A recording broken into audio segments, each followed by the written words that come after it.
The scream shattered the silence at 3:47 a.m. But Emma Taylor hadn't screamed in 5 years. She had never spoken a single word in her entire life. Doctors called it selective mutism. Therapists called it trauma. But when her parents burst through the bedroom door that October night, they found their mute daughter standing before the mirror, lips painted with invisible lipstick, whispering in perfect English, a language she'd never been taught. They're coming for the truth. They always come for the truth.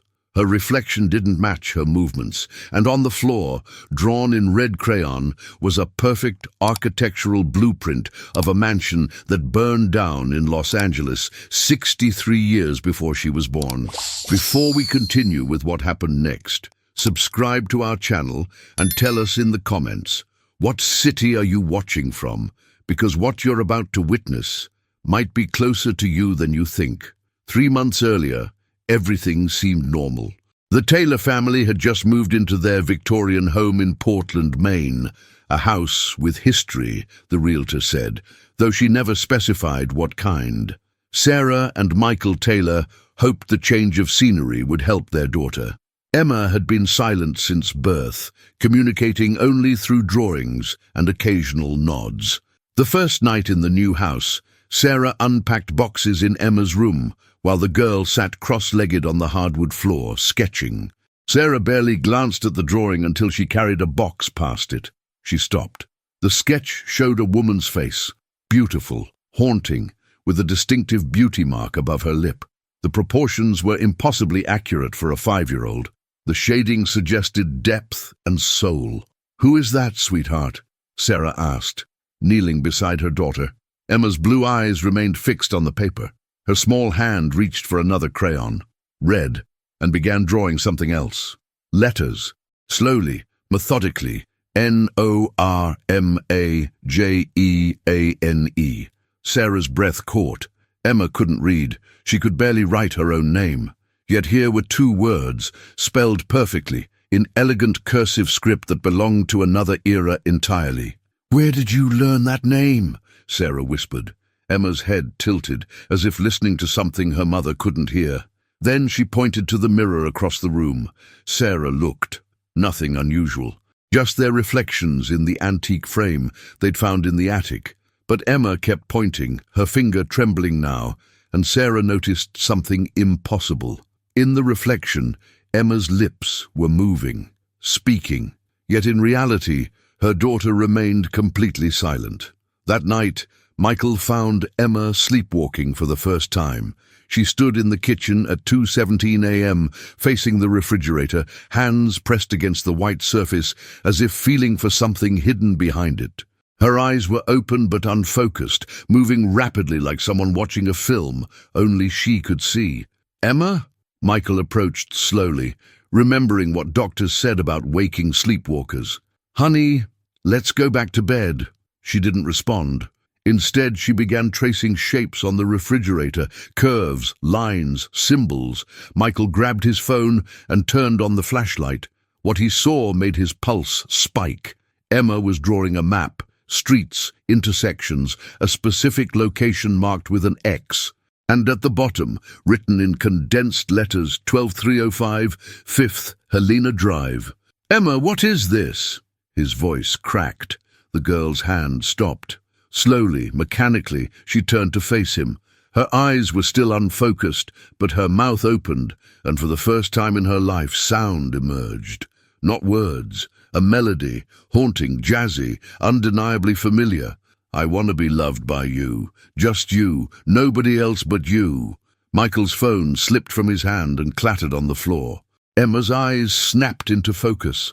The singing stopped. She looked around, confused, then back at her father with an expression of terror, as if she'd just realized something was controlling her body and she was merely a passenger. 3 weeks passed. Emma's episodes increased. She would wake up in different rooms, always near mirrors or reflective surfaces. Sarah started documenting everything: photos, videos, timestamps. The pediatrician suggested neurological testing. The psychologist mentioned dissociative disorders, but none of them could explain what happened next. Sarah was organizing Emma's drawings in the study when she noticed a pattern. Every sketch the girl had made since moving in featured the same elements. A woman's face, red roses, the number 5, and architectural details of buildings.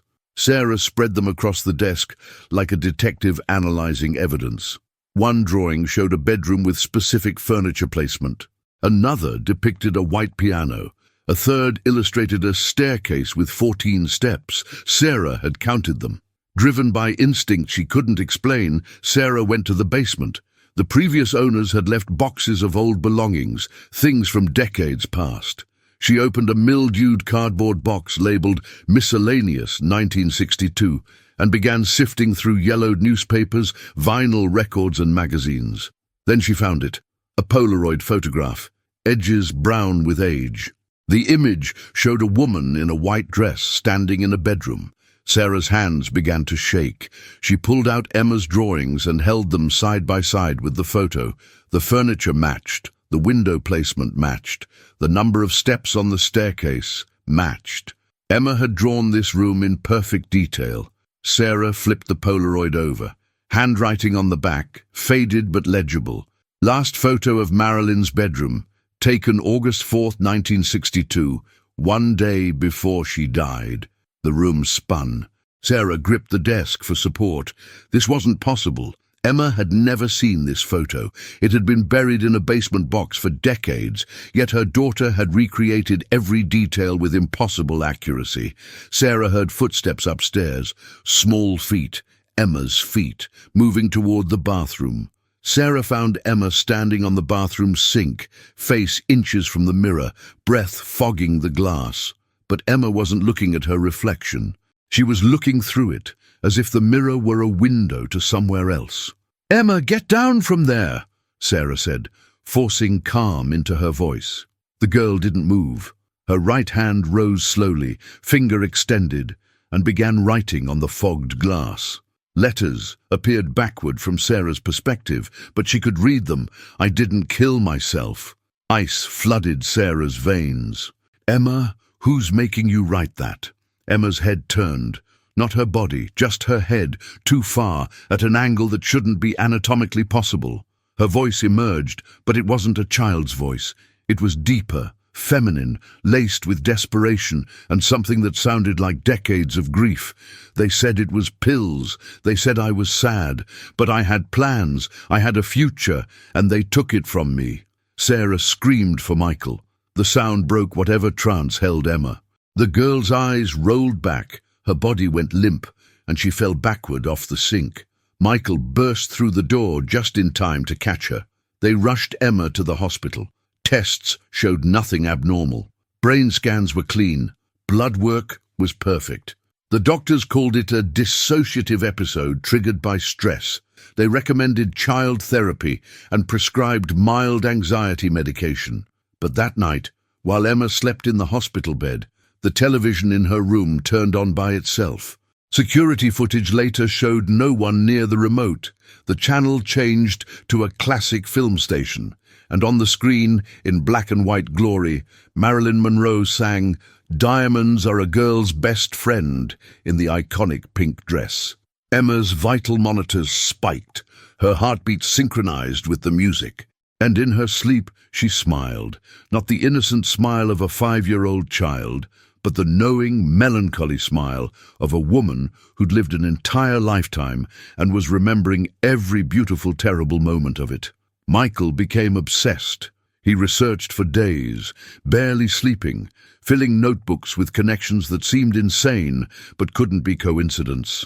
The address Emma had drawn, 12305 5th Helena Drive, was Marilyn Monroe's last residence, where she died on August 5th, 1962. Emma was born on August 5th, exactly 57 years later. Marilyn's real name was Norma Jean Mortensen.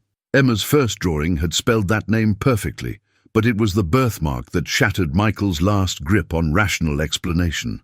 Emma had a small, dark mole above her left lip. It had always been there. A beauty mark, Sarah called it, something that made their daughter distinctive.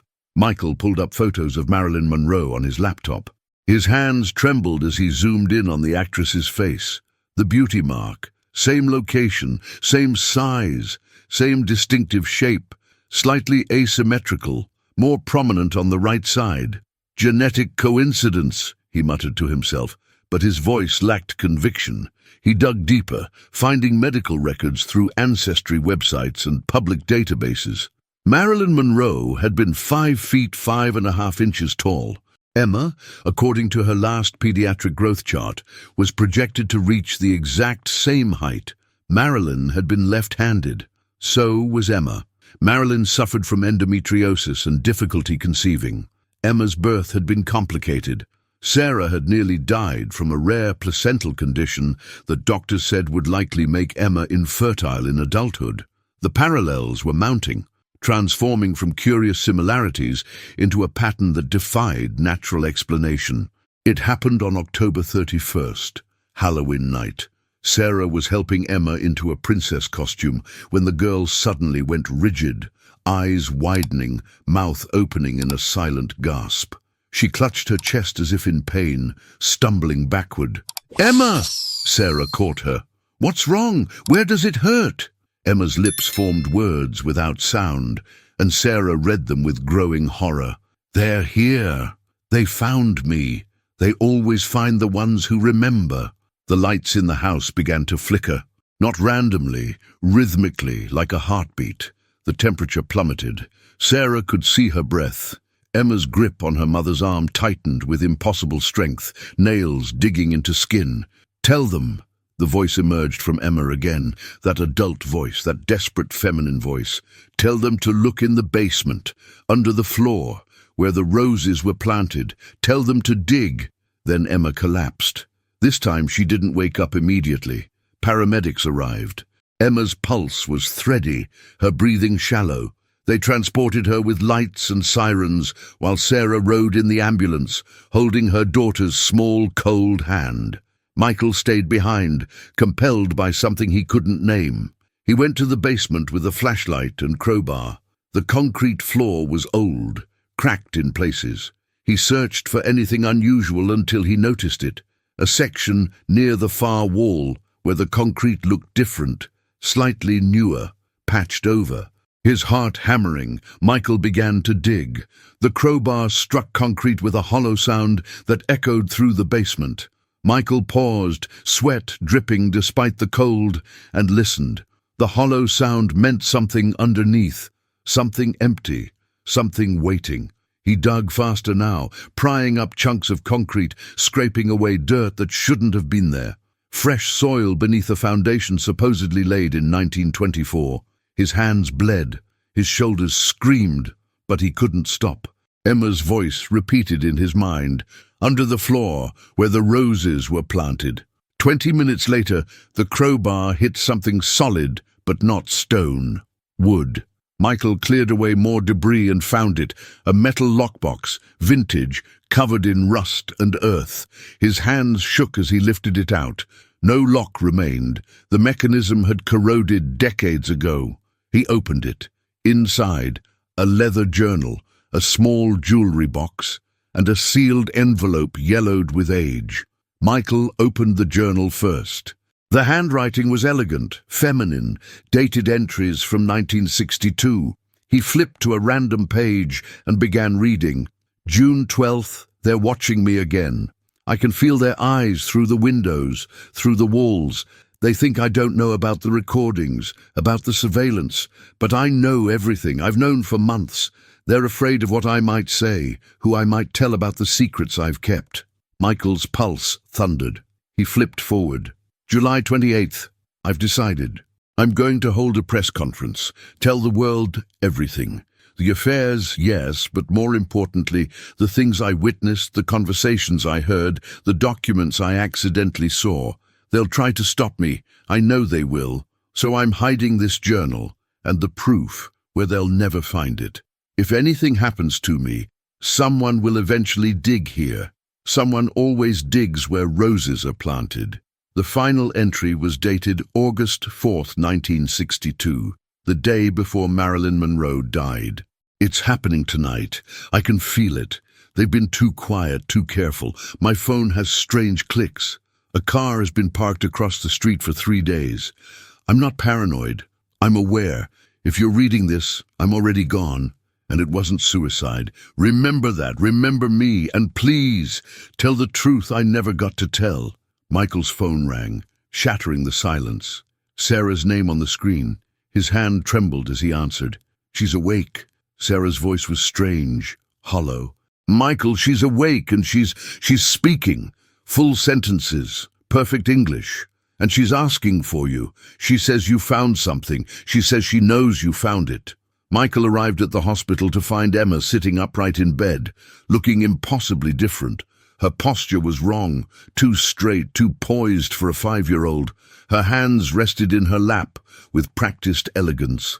And when she looked at him, the expression in her eyes belonged to someone far, far older. You opened it, Emma said, her voice still carrying that dual quality, child and woman speaking simultaneously. You read the journal. Sarah sat in the corner, pale, gripping the armrests of the chair. Michael, what is she talking about? Emma, or whoever was speaking through Emma, continued. There's a jewelry box in there too. Open it. You'll find a ring, white gold, 5 small diamonds arranged in a rose pattern. It was a gift from someone powerful, someone who promised to leave his wife, someone who made promises he never intended to keep. Michael pulled the small box from his jacket pocket. He'd grabbed everything before leaving. His hands shook as he opened it. Inside, exactly as described, was a ring. Delicate, beautiful, expensive, and engraved on the inside of the band, to NJ, forever yours, JFK. The room seemed to tilt. Sarah made a sound between a gasp and a sob. Emma tilted her head. President Kennedy gave me that ring 3 weeks before Dallas. I wore it on a chain around my neck, hidden under my clothes. Only 4 people in the world knew about it. 3 of them died within 5 years. The 4th, Emma's eyes darkened, the 4th made sure I died first. Stop it, Sarah whispered. Stop it right now. You're scaring her. You're scaring our daughter. Emma's gaze shifted to her mother with something like pity. Your daughter is here. She can hear everything. She's been hearing me since she was born. I didn't choose this. I didn't want to come back. But some deaths are so wrong, so violent, so unjust, that the soul can't rest. It splinters. Part of me stayed trapped in that moment. August 5th, 1962, 3:47 a.m., and part of me searched for someone who could finish what I started. Someone who could tell the truth. Why Emma? Michael's voice cracked. Why our daughter? Because she was born at the exact moment I died, 57 years later to the minute. Because souls recognize each other across time. Because your daughter has a gift. She can hear the dead. She can see beyond the veil. And I needed someone who could carry my voice back into the world. Dr. Patricia Holloway, a neurologist specializing in dissociative disorders, arrived an hour later. Sarah had called her, desperate for a scientific explanation, anything to make this make sense. Dr. Holloway spent 40 minutes examining Emma, running cognitive tests, asking questions. Finally, she set down her clipboard and looked at the parents with an expression of professional uncertainty. I need to show you something, she said, pulling out her tablet. These are Emma's brain scans from earlier today. Notice the activity patterns in the temporal lobe, the area associated with memory and identity. The activity is unprecedented. It's as if 2 distinct consciousness patterns are present simultaneously. She swiped to another image. And this is interesting. We found unusual electromagnetic readings around Emma. The equipment kept malfunctioning, registering interference that shouldn't exist. Some of my colleagues would call this equipment failure, but I've studied consciousness transfer theories, past life phenomena, cases of children remembering previous lives. You believe her? Michael said. Not a question. Dr. Holloway met his eyes. I believe something extraordinary is happening. Whether it's reincarnation, possession, or a psychological phenomenon we don't yet understand, I believe Emma is experiencing genuine memories that don't belong to her childhood. Emma spoke again. There's more. The envelope in the lockbox. Open it. Michael retrieved the sealed envelope. The paper was fragile, threatening to tear. Inside was a photograph, Marilyn Monroe standing with President Kennedy and two other men in suits. But it wasn't a public photo. This was intimate, candid, taken in what looked like a private residence, and in the background, barely visible, was a document on the table. Michael zoomed in with his phone camera. Even pixelated and distant, he could read the header, classified, eyes only. August 1962, Emma said. 2 weeks before I died. That meeting was off the books. No official record. That photo wasn't supposed to exist. I took it with a hidden camera. It's proof that I was involved in things far beyond being just a movie star, and it's proof that powerful people had reasons to silence me. Dr. Holloway made a call. 20 minutes later, a woman arrived. Dr. Evelyn Marsh, historian and Marilyn Monroe expert who'd written 3 books on the actress's death. She looked skeptical until Michael showed her the journal. Dr. Marsh went pale as she read. "This is her handwriting," she whispered. "I've analyzed thousands of Marilyn's letters and diary entries.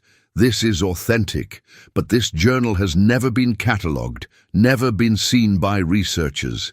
If this is real," she looked up, "this changes everything we know about her death." She examined the ring next, pulling out a jeweler's loop. White gold, diamonds, craftsmanship consistent with early 1960s design. And this engraving. She looked at Emma. "How did you know about this?" Emma's small shoulders lifted in a gesture too mature for her body. "Because I lived it. Every moment, every fear, every realization that I was in danger, but no one would believe me because I was just the movie star, just the blonde, just the troubled girl who took too many pills." Dr. Marsh set down the ring with reverence. Marilyn Monroe's death was ruled probable suicide, barbiturate overdose. But there have always been questions. Suspicious circumstances, the timeline doesn't add up. Witnesses who changed their stories, missing phone records, an ambulance that arrived before anyone called 911. "Because it wasn't suicide," Emma said, and tears began rolling down her child's cheeks, tears that carried decades of grief. "They came to my house. They brought a doctor I'd never seen. They forced pills down my throat and injected something that made me unable to fight. And I died slowly, knowing I was being murdered, unable to scream, unable to call for help. My last thought was that no one would ever know the truth. And then, darkness." That night, Emma's hospital room grew cold again.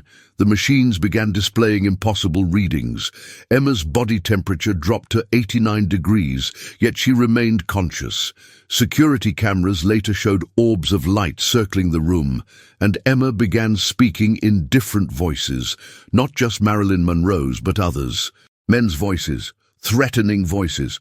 "You should have stayed silent," one voice growled through Emma's small mouth, distorted and wrong. "Dead girls tell no tales," another voice hissed. Sarah screamed. Michael grabbed Emma, trying to wake her, but the girl's eyes had rolled back, showing only whites.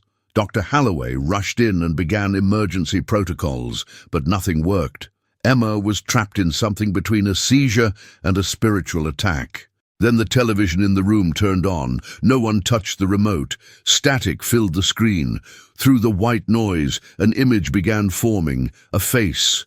Marilyn Monroe's face, but distorted, agonized, mouth open in a silent scream. The lights exploded. Glass rained down. The machines flatlined. And Emma went completely still. Silence. The kind of silence that exists in the space between heartbeats, between life and death, between worlds. Emma lay motionless on the hospital bed, all monitors showing flat lines, nurses rushing in with a crash cart, Michael holding Sarah as she collapsed, screaming their daughter's name. Dr. Holloway began compressions. "Come on, Emma, come back." 30 seconds, a minute, 2 minutes. The resuscitation team worked with desperate precision, injecting epinephrine, shocking her small chest with defibrillator paddles designed for children. Nothing. Emma's pupils were fixed and dilated, her lips turning blue. Then, at 2 minutes and 47 seconds, Emma gasped. Her eyes snapped open, but they weren't blue anymore. They were different, darker, and when she spoke, it wasn't in English. It was French, fluent and rapid, words tumbling out in a language she'd never learned. Je suis désolé. Je ne voulais pas partir. Ils m'ont forcé. Ils m'ont tous forcé. I'm sorry. I didn't want to leave. They forced me. They all forced me. Then Italian, then Spanish. Languages flowing through this 5-year-old child who'd been mute her entire life until 3 weeks ago. Sarah recognized what was happening. These were all languages Marilyn Monroe had studied, phrases she'd learned for films and travel, and to impress the intellectuals she surrounded herself with. Finally, Emma's eyes returned to their normal blue. She looked at her parents and whispered in English, her voice small and frightened and fully her own. "Mommy, Daddy, there are so many people in my head. They all want to tell their stories. They all want someone to remember." By morning, the hospital room had become an unofficial research center. Dr. Marsh had brought historical documents. Dr. Holloway set up recording equipment. And Michael made a decision that would change everything.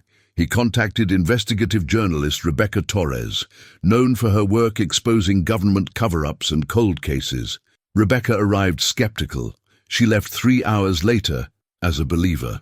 "I've investigated Marilyn Monroe's death for 7 years, Rebecca said, spreading crime scene photos across the table in the hospital conference room.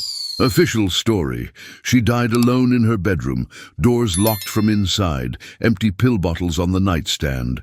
But look at this. She pointed to a photo showing Marilyn's bedroom.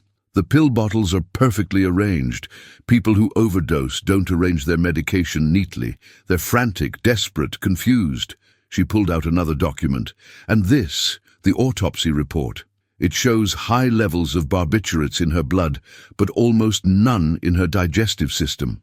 That means the drugs didn't come from swallowing pills. They were injected, but there were no needle marks found on her body except here. She indicated a small mark near the armpit. Hidden, professional. This was murder staged to look like suicide. Michael showed her the journal, the photograph, the ring. Rebecca's hands trembled as she examined them. "Do you understand what this means?" Her voice barely above a whisper. "This is proof that Marilyn Monroe was murdered. This connects her to the highest levels of government. And if a 5-year-old girl is channeling her memories, telling us where to find evidence that's been hidden for 6 decades... She looked at Emma, who sat quietly drawing in the corner. This child isn't just remembering a past life. She's the key to exposing one of the biggest cover-ups in American history. News spread quickly. By the next day, the hospital lobby filled with people, not reporters, but others claiming similar experiences. A 7-year-old boy from Nevada who spoke perfect ancient Egyptian and drew hieroglyphics he'd never seen. A 9-year-old girl from Texas who described dying in the Twin Towers on 9/11 with details no child should know. A 12-year-old from Ohio who could play piano pieces from the 1800s despite never having lessons. Dr. Holloway interviewed them all. The pattern was clear. Children born at the exact moment someone died violently, unexpectedly, or unjustly. Children who carried fragments of those final moments, those unfinished stories, those desperate truths the dead couldn't tell. "It's like the universe has a glitch," Dr. Holloway explained to the growing group of parents and researchers. "When someone dies with urgent unfinished business, their consciousness doesn't fully transition. It splinters, and if a new soul enters the world at that exact moment, sometimes they merge, not possession, not reincarnation in the traditional sense. Something new, something unprecedented." Emma sat among the other children, holding hands with the boy who remembered Egypt. They didn't need to speak. They understood each other in ways adults couldn't fathom. They were all vessels for voices that had been silenced too soon. Emma stood suddenly during the group session, walking to a map of the United States pinned on the wall. Her finger pressed against Los Angeles, specifically Brentwood. "We need to go there," she said. "To her house. To my house. The one at 12305 5th Helena Drive. There's something still hidden there, something they never found because they weren't looking in the right place." Rebecca pulled out her laptop. That house has changed hands 6 times since Marilyn died. Current owner is a private investor who keeps it vacant. Says it's cursed, that weird things happen there. Objects moving, voices in the middle of the night, cold spots. He's been trying to sell it for 3 years with no success. Because I'm still there, Emma whispered. Part of me never left. Part of me has been waiting in that house for someone to come back and find the final piece of evidence. The proof that will give names, that will expose everyone involved. Michael and Sarah exchanged glances. They knew what Emma was asking. A trip to Los Angeles, to the site of a murder disguised as a suicide, to a house where a fragment of Marilyn Monroe's spirit had allegedly been trapped for 63 years. "We'll go," Sarah said, surprising herself with the certainty in her voice. "We'll finish this. For Emma, for Marilyn, for everyone whose truth was stolen." 3 days later, they stood outside 12305 5th Helena Drive. The house looked smaller than Michael expected. A modest Spanish colonial revival, white walls and terracotta roof, surrounded by overgrown gardens where roses had once bloomed. The current owner, Mr. David Chen, had agreed to let them investigate after Rebecca showed him the journal and explained Emma's connection. "I've never been comfortable here," Mr. Chen admitted, unlocking the front door. "Every night I hear someone walking upstairs. But when I check, nothing. Objects rearrange themselves, and sometimes around 3 a.m. there's this feeling like someone is watching you, desperately trying to tell you something." Emma stepped inside first. The moment her feet crossed the threshold, her entire body went rigid, her eyes glazed over. When she spoke, it was purely Marilyn's voice, no trace of the child remaining. "They came through the back. 2 men in suits. A doctor with a black bag. They said they were there to help me, that I'd been making dangerous threats, that they just wanted to talk. I was in my bedroom wearing my robe, and when I realized what was happening, I tried to run. But one of them grabbed me. The doctor injected something. I felt my legs give out. They carried me to the bed, and they forced pills into my mouth while the injection made me too weak to fight." Sarah grabbed Emma's hand, tears streaming. Where is the final evidence?" Emma walked like a ghost through her old house, past the living room where she'd entertained intellectuals and artists, past the kitchen where she'd made coffee at midnight, up the stairs to the bedroom where she'd died. The room was empty now, stripped of furniture, just bare walls and a window overlooking the overgrown garden. Emma knelt in the corner, fingers tracing the baseboard. "Here, behind the wall, I carved out a space years before I died. A hiding place for the things I couldn't let them find. My insurance policy, my guarantee that if anything happened to me, eventually someone would discover the truth." Michael pulled out tools Mr. Chen had provided. He carefully pried away the baseboard. Behind it, in a hollowed-out section of the wall, was a metal document box. Inside, photographs. Dozens of them. Marilyn Monroe with powerful men, not just Kennedy, but others. Political figures, intelligence operatives, faces from history books, and documents. Letters detailing affairs, classified information she'd overheard, conversations about Cuba, about nuclear weapons, about secrets that could destroy careers and topple administrations. "My God," Rebecca breathed, photographing every page with shaking hands. This is explosive.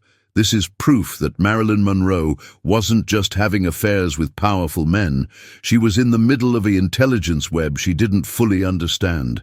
And when she threatened to go public, "They killed me," Emma finished, still speaking in Marilyn's voice. "Not out of passion or jealousy, out of cold political calculation. I was a national security risk, and they eliminated the risk." That night, back at their hotel, things escalated. Emma's condition worsened. She began switching between voices rapidly. Marilyn, yes, but also others. The men who'd murdered her. Their victims. A cascade of souls connected through violence and secrecy. "You found the evidence! Now they'll come for you too," a male voice snarled through Emma's small mouth. Dr. Holloway administered a mild sedative, but it had no effect. Emma's body temperature dropped to 85 degrees. Ice formed on the windows despite it being summer. The temperature in the room plummeted to near freezing, and then Emma began levitating. Sarah screamed. Michael lunged forward, but an invisible force pushed him back. Emma floated 3 feet above the bed, her hair lifting as if underwater, her eyes pure white, and multiple voices speaking simultaneously through her. Tell them. Make them pay. Justice. Justice. Remember us. Rebecca filmed everything, her journalist instincts overriding her terror. This was evidence. This was proof of something beyond death, beyond science, beyond rational explanation. Dr. Holloway began reciting calming words, using techniques from both psychology and spiritual practices she'd researched. Emma, you are safe. Marilyn, you are heard. Your evidence is found. Your story will be told. You can rest now. You can finally rest. The temperature began to rise. Emma slowly descended back to the bed. Her eyes returned to normal, and she looked at her mother with an expression of profound exhaustion and relief. "It's done," she whispered in her own child's voice. "She's leaving. They're all leaving. They just needed someone to listen, someone to believe, someone to finally tell the truth." Rebecca Torres published the story 3 weeks later. The Marilyn Monroe murder, new evidence, suggests political assassination, spread across international headlines. The photographs, the journal, the hidden documents, all authenticated by historians and forensic experts, told a story the world had suspected but never proven. Emma's role in the discovery sparked debate. Skeptics called it elaborate fraud. Believers called it divine intervention. Scientists called it an unprecedented case of consciousness transfer. But no one could deny the evidence itself was real. The FBI opened a new investigation. Congressional hearings were scheduled, and families of others who died under suspicious circumstances in the 1960s began demanding answers. Emma slowly returned to being just Emma, a 5-year-old girl who now spoke, who drew pictures of normal things like flowers and rainbows, who played with dolls and watched cartoons. The voice of Marilyn Monroe had faded, her purpose fulfilled, her story finally told. But sometimes, late at night, Emma would wake and whisper, "She says thank you. She says she can finally sleep now." 6 months after the story broke, the world had changed. The Marilyn Monroe case had opened a door that couldn't be closed. Thousands of cold cases were being re-examined, suspicious deaths investigated, and children exhibiting similar phenomena were being studied rather than dismissed. Emma Taylor became the center of an international research project. Dr. Holloway established the Institute for Consciousness Studies in Portland, with Emma as the first documented case of what they termed trans-temporal consciousness transfer. The 7-year-old boy who remembered Egypt, the 9-year-old girl from 9/11, the 12-year-old pianist, all of them found a place where their experiences were validated, studied, and respected. But Emma's connection to Marilyn Monroe wasn't completely severed. It had transformed into something else, no longer possession or haunting, but a permanent alteration of who Emma was. She carried memories that weren't hers but felt real. She recognized places she'd never been. And sometimes, when she looked in the mirror, she saw 2 faces overlapping, a child's innocent eyes and a woman's knowing gaze. The congressional hearings began in January. Rebecca Torres testified, presenting the evidence. The journal, the photographs, the documents from behind the wall. Historians testified about inconsistencies in the original investigation. Forensic experts presented new analysis of the autopsy report, confirming that Marilyn Monroe's death was consistent with forced ingestion rather than voluntary overdose. Most controversially, Dr. Holloway testified about Emma. "What we're witnessing," she told the packed chamber, "is not supernatural in the mystical sense, but a natural phenomenon we simply haven't understood until now. Consciousness, memory, identity, these are not solely biological processes. They exist as information patterns that, under specific circumstances, can transfer across time and between individuals. Emma Taylor didn't create these memories.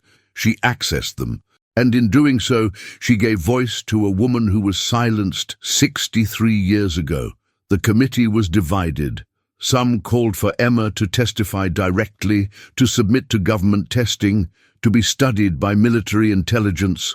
Others argued that a child should be protected, that her welfare superseded investigative interests. Sarah and Michael refused all government requests. "Our daughter is not an experiment," Michael stated in a press conference. "She's a little girl who happened to be born at the exact moment a great injustice occurred, and through her, that injustice is finally being addressed. But she's done enough. She's given you the evidence. Now let her be a child." But Emma wasn't alone anymore.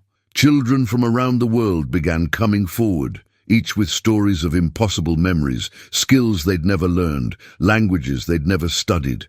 The boy who remembered Egypt, his name was Lucas, could read hieroglyphics fluently and describe daily life in ancient Thebes with details that matched archaeological findings. The girl from 9/11, Sophia, drew floor plans of the Twin Towers' upper levels and knew names of victims she'd never met. The most startling case was a 4-year-old girl from Japan named Yuki, who claimed to remember being a Jewish girl who died at Auschwitz in 1944. She spoke fluent Yiddish, drew accurate maps of the concentration camp, and could identify Nazi officers from historical photographs. Her parents brought her to the institute, desperate for answers. Dr. Holloway realized they were dealing with something far bigger than individual cases. "This is a systematic phenomenon," she explained to her research team. Throughout history, there have been scattered reports of children remembering past lives, but we dismissed them as imagination or cultural conditioning. What if they were real? What if trauma, especially violent or unjust death, creates a kind of psychic imprint that can attach to a newly forming consciousness? Emma sat with Yuki during her first interview. The two girls held hands, not speaking, just existing in shared understanding. Both carried the weight of deaths they didn't experience in their current bodies, but remembered with painful clarity. "Why us?" Emma finally asked Dr. Holloway. "Why were we chosen?" "Maybe you weren't chosen," Dr. Holloway replied gently. "Maybe you were just born at the exact right moment, in the exact right configuration of cosmic timing, to catch a signal that's always broadcasting. Souls screaming for justice, stories demanding to be told. And maybe, just maybe, the universe ensures that someone is always listening." 1 year after Emma's first episode, the family returned to 12305 5th Helena Drive. The house had been purchased by the Institute for Consciousness Studies and converted into a memorial and research center. The bedroom where Marilyn Monroe died was preserved but transformed. No longer a crime scene, but a place of remembrance. Emma walked through the house alone this time, Sarah and Michael watching from downstairs. She climbed the stairs slowly, each step deliberate, and entered the bedroom. The afternoon sun streamed through the window, illuminating dust particles dancing in the golden light. She felt Marilyn's presence, but different now, not desperate or trapped, peaceful, complete. Emma spoke aloud, her voice clear and calm. "You're free now, aren't you?" A warm breeze moved through the room, though the window was closed. The feeling of being watched, that oppressive sensation Mr. Chen had described, was gone. Instead, there was gratitude, love, relief. Emma smiled. "I'm glad. You deserve better. You deserve the truth." She placed a single red rose on the windowsill, 5 perfect petals, matching the symbol Marilyn had encoded in everything, the number that represented completion and balance. Then Emma closed her eyes and whispered a goodbye to someone she'd never met, but had carried inside her for a year. When she opened her eyes, the room felt empty for the first time in 63 years. The evidence Emma had helped uncover led to unprecedented revelations. Declassified documents were released under public pressure. Former intelligence operatives, now elderly and unburdened by secrecy oaths, came forward with testimonies.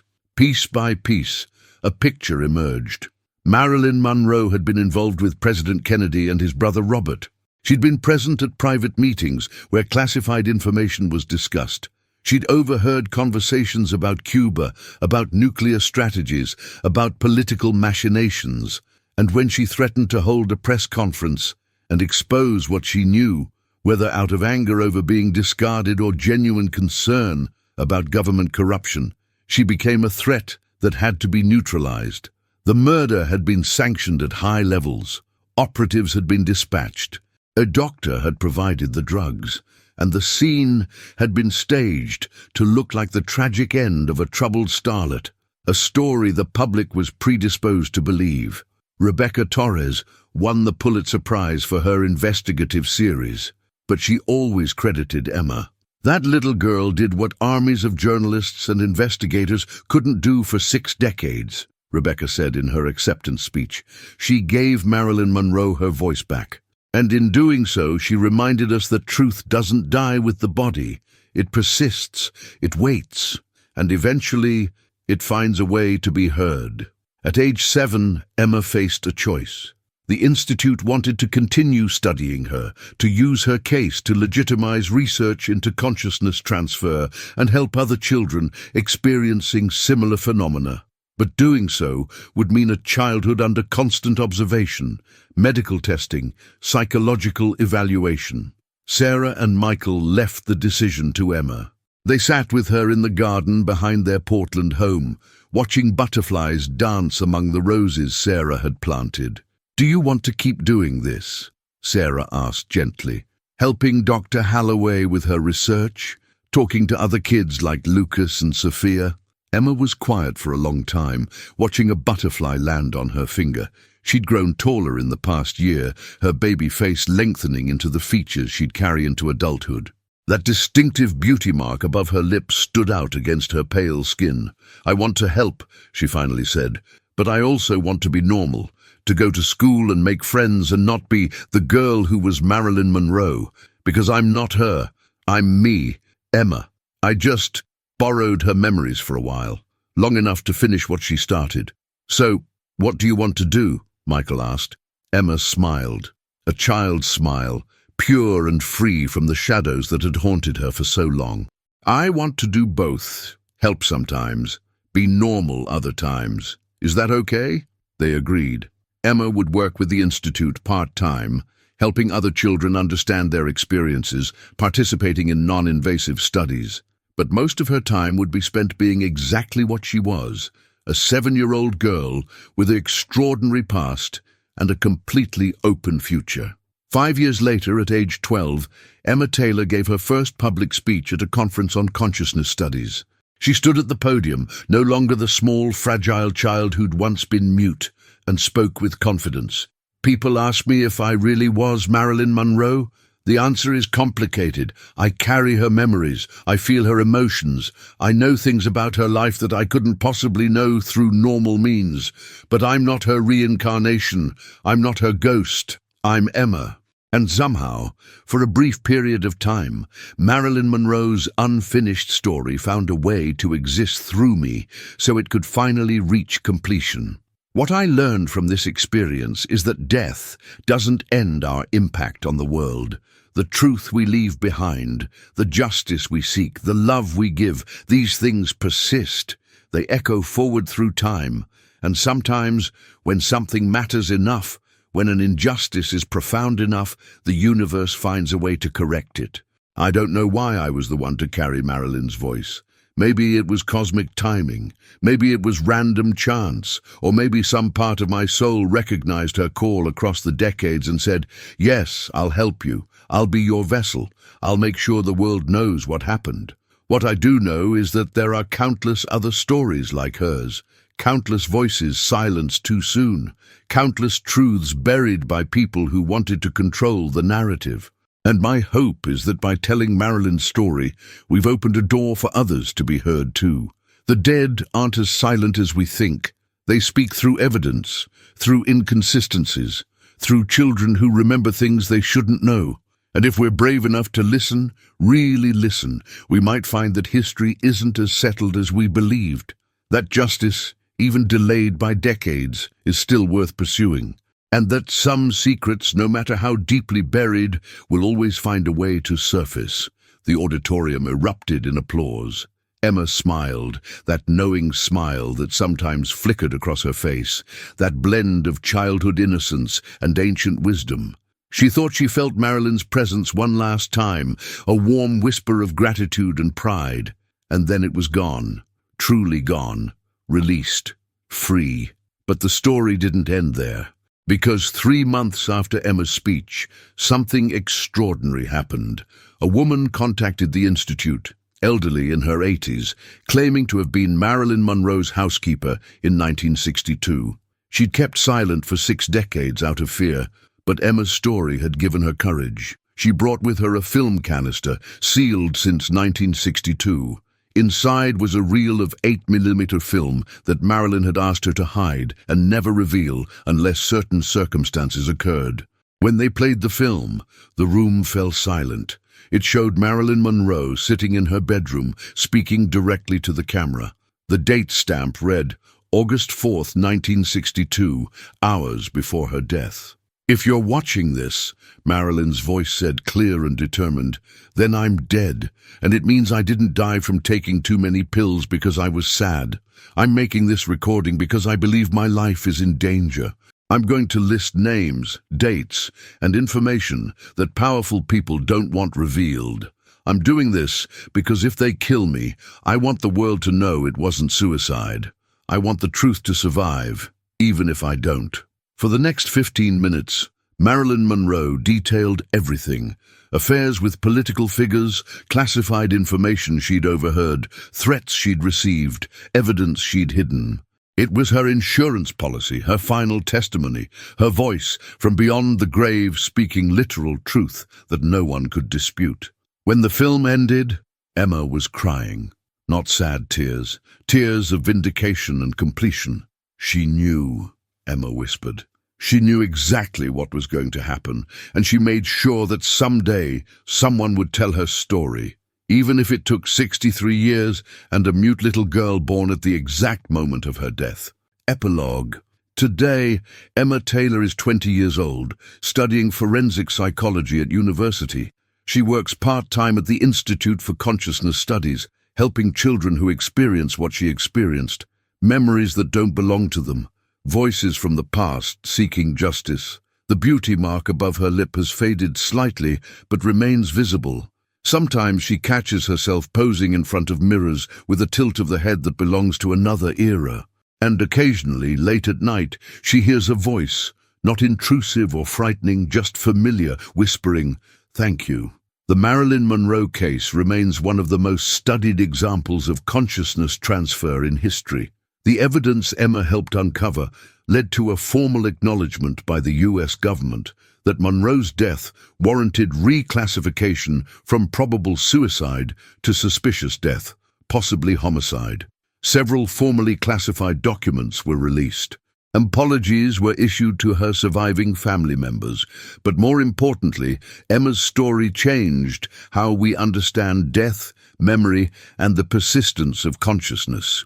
It opened scientific investigation into phenomena previously dismissed as supernatural. It gave legitimacy to children whose experiences had been ignored, and it proved that some truths are so powerful, so essential, that not even death can silence them. Emma often visits the memorial house at 12305 5th Helena Drive. She walks through the rooms, no longer feeling haunted, just connected to history. In the bedroom where Marilyn died, a plaque now reads, "In memory of Marilyn Monroe, 1926 to 1962, icon, victim, and truth-teller. May her voice never be silenced again, and in honor of Emma Taylor, who gave that voice away to be heard." On the windowsill, a single red rose sits in a vase, 5 perfect petals replaced fresh every week, a symbol of completion, of justice served, even if delayed by decades, of the unbreakable connection between souls, separated by time but united by purpose. And sometimes, when the afternoon light streams through that window just right, visitors swear they see two figures reflected in the glass, a woman in white and a young girl holding hands, both smiling, both finally at peace. The mystery of what happens when we die remains unsolved. But thanks to Emma Taylor and Marilyn Monroe, we know this much is true. The dead speak. And if we're brave enough to listen, they'll tell us exactly what we need to hear.